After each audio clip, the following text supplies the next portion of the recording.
पाकिस्तान करेगा इस सीमा से भारत पर हमला, पाक सेना के अधिकारी ने खोला राज। पाकिस्तान की ओर से एक बार फिर भारत के खिलाफ साजिश की खबरें सामने आ रही हैं।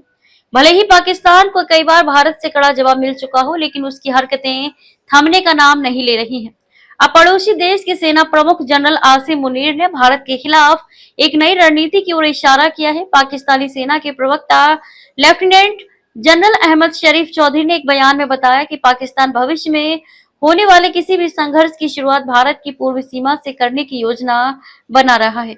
उनका यह बयान केवल सैन्य रणनीति नहीं बल्कि एक बड़े भू राजनीतिक गठजोड़ की ओर इशारा करता है। अब तक पाकिस्तान की गतिविधियां मुख्य रूप से पश्चिमी सीमा एलओसी पर केंद्रित रहती थी, लेकिन अब पूर्वी मोर्चे यानी कि बांग्लादेश की सीमा पर हलचल बढ़ने की संभावना है। रिपोर्ट्स के मुताबिक बांग्लादेश में हाल ही में बनी यूनुस सरकार का रुख पाकिस्तान के प्रति नरम और भारत के प्रति कठोर नजर आ रहा है। ऐसा कहा जा रहा है कि प्रधानमंत्री मोहम्मद यूनुस ने पाकिस्तान की खुफिया एजेंसी आईएसआई से पुराने संपर्क फिर से सक्रिय कर लिए हैं। अगर ये सहयोग केवल राजनीतिक न रहकर खुफिया, साइबर और सुरक्षा मामलों तक पहुंचता है तो भारत को दोहरी रणनीति अपनानी पड़ेगी। एक एलओसी पर पाकिस्तान के खिलाफ और दूसरी बांग्लादेश सीमा पर नई चुनौतियों से निपटने के लिए। इस बीच एक और चिंता की बात यह है कि पाकिस्तान के सेना प्रमुख आसिम मुनीर को अमेरिका के राष्ट्रपति डोनाल्ड ट्रंप से समर्थन मिलने की खबरें भी सामने आ रही हैं।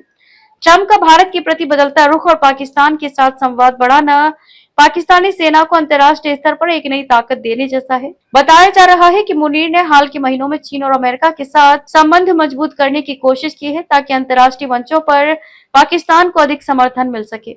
भारत के लिए यह स्थिति गंभीर होती जा रही है। अब खतरा केवल पाकिस्तान की पश्चिमी सीमा तक सीमित नहीं रह गया है, बल्कि बांग्लादेश जैसे पड़ोसी देश से भी रणनीतिक और सुरक्षा संबंधी खतरे उभर सकते हैं।